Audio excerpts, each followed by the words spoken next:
As the country prepares to mark the beginning of Women's Month, the 2025 Basadi in Music Awards is set to return to the Joburg Theatre in Braamfontein this week for what promises to be a spectacular two-night celebration on the 1st and 2nd of August.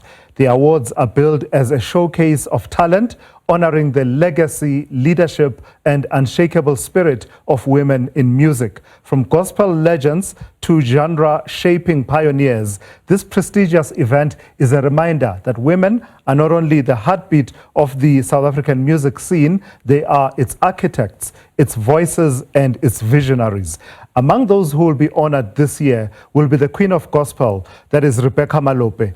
With a career spanning 4 decades and a legacy rooted in faith, resilience, and musical brilliance, Malope will be honored at this year's awards for her extraordinary contribution to the industry. So let's take the conversation forward then. I am joined by Hloni Modise Matau, the founder of the Basadi in Music Awards. Also joining us is musician Cici, who is joining us live as well for that conversation. Good afternoon to the both of you. Let me start with you, Hloni, just for context and background. Tell us about the origins of the Basadi in Music Awards. What was the need that you felt was there that led to the establishment of these awards? What gap do they plug within the industry? Thank you so much for having us on this beautiful and warm Sunday. And I'm with my twin. How exciting is this? Hey, twin. Hi, twin. Okay. So, Basadi Music Awards was started in 2022, ne? Yeah, I think that's 2022. That's when we launched it, shortly after COVID. I've worked in the music industry for 20 years now. And in the 20 years that I've been in the industry, I had seen a big gap in terms of, space for women. So we had to start this brand so that we can create spaces for women. And yeah, I think it plays such a big role in the industry because it is opening and changing the narratives around women in a space itself. So yeah, we're going on 4 years. That sounds scary, but we're doing it. Yeah, it actually sounds as if you felt that there was a need for a space to be created specifically to recognize women in the industry. Is that a commentary on how the industry default ordinarily is, in that women are not given their due in terms of recognition of their contribution to the industry? I think in the past couple of years, I think I have seen change, gradual change, which is really exciting to see women owning up spaces and the industry opening up to more space. There's a lot of more work that still needs to be done within the boardrooms, but there is definite change that's happening, which is really exciting because women are taking up spaces. So when we started the awards themselves, I think there was a big gap. And, the narrative did need to be changed somewhat or the other. So I'm just happy to see the transformation that's happening right now. When you enter into meetings, you do find women in leadership positions, which is not a norm. When you go, you see the chart-topping artists is now females. When you go into spaces, women are dominating. So there's definitely a shift that is happening, which means that we are definitely on the right track, and I'm excited about this. Let me bring in Cici into this conversation. Cici, you are one of the nominees. What does it mean for you? Because this is a platform clearly that you'll be sharing with pioneers and giants of the industry.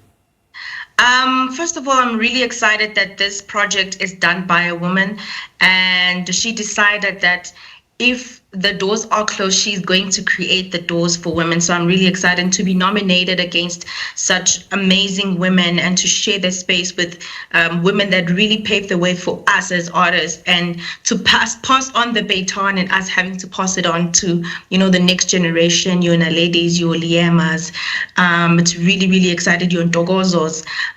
So I'm really excited to be nominated. And I think for me, it is a prestigious event. Filled with amazing talent, and I don't think that women in the industry can thank Hloni enough for the platform that she's created for us to be seen and to be heard and to be celebrated. Yeah, just say a bit more then about what these awards contribute to recognition of women's talents, but also I suppose, Cici, just taking it forward and talking about the entire value chain, women taking up spaces, as you say, within the entire value chain of music, not just as performers, but as, owners of brands and the likes, artists, managers, DJs and the likes. I think it's pretty amazing because it also celebrates women that are working behind the scenes that nobody ever hears about or talks about. And those are the women that build these brands that are artists. And, I think it's really amazing to see women go into the space of business as well, and just showing young people that, because music has a shelf life, you have to find ways to transition yourself as a woman going into business. And how do you leverage your brand, as a DJ? For example, DJ Zinhle won Brand of the Year or something like that last year. And so she's a great example of how to transition your brand from just being an artist and creative and leveraging your brand and your success over the years to create something sustainable, after, the curtains have closed and the music is gone down. So it really is amazing is that it's not just one facet. It's like you say, the whole value chain of entertainment and music. And I think it's pretty inspirational as well, you know what I mean? So I don't think anyone could have done it better. And that's why you always send a woman to do a woman's job. Beautiful. Hloni, tell me about whether the process involved, just the process involved that culminates in the staging of the awards, provides an opportunity for reflection on the challenges that face artists broadly, but challenges in particular that face women. Recently, we've been talking about issues, for instance, of intellectual property. Yes, they manifest at a broader level, but I imagine that you would be able to point out to dimensions that are specific to women. Does the process leading up to and culminating in the hosting of the awards provide that platform for those conversations to be had? Yes, so I've always said that I'm not interested in just throwing a party, which would be the weekend where everybody just comes and have a good time. It's important that the events that we do as a build-up to the event provide some sort of education or skills transfer towards the industry itself. We have workshops where we invite industry leaders to educate, the queens about the ins and outs of the business. And we have different faceted workshops, tackling different issues around the industry itself, so that by the time we get to the main awards themselves, we've had these conversations and, they have networking opportunities, they have job opportunities, there's skills transfer as well. So I think that also just contributes towards the bridging of the gap that I was talking about. So it's important that we have those build-up events building up to the big celebration where we unveil the winners of the evening. And this year, which is 2 nights, which is something that we've never done before. And we felt there was a need to have 2 nights, the one night specially dedicated for the queens that are working behind the scenes, so that they're not seen as just there, oh, by the way, because they contribute towards so much in the industry, and it's about time for them to also get their flowers and to be seen in a value proposition, So there's quite a lot of work that goes on building towards the main event itself.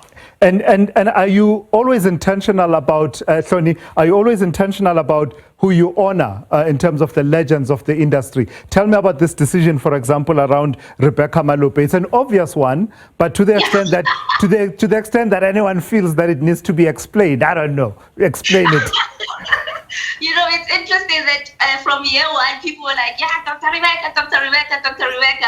And there's a panel that's just done, and we do have these conversations. And if you've seen from the legends that we've honored from year one, which was Mom Abigail, then we went to Yvonne Chaka Chaka, the next year it was Angelique Kijo, Mam Letambulu, and last year it was PJ Powers. Last year it was Mamli Nangwa and Messi Pagela. So we said, yes, it has to be Dr. The Queen of Gospel. And in the previous years, it was they were honored in 2s and 3s, and this year it was felt that Dr. Rebecca has played quite a pivotal role in the industry, and it's about time that she gets her flowers from the industry. So we know the 1 or 2. Then we know Dr. Rebecca is there. We know Cici is also there as a nominee. Who are the others? What are the other categories before we wrap up the conversation?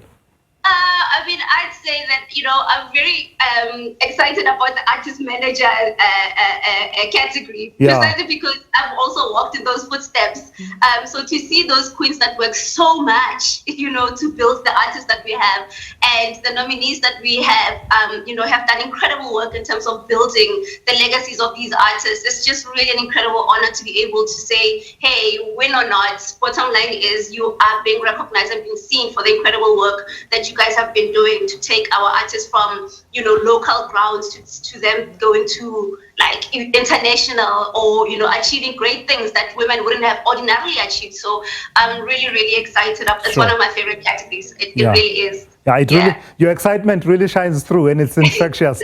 Thank you for that. That's Hloni Modise Matau, the founder of the Basadi Music Awards, as well as the artist Cici, who is one of the nominees. Those awards happening towards the end of this week over 2 nights.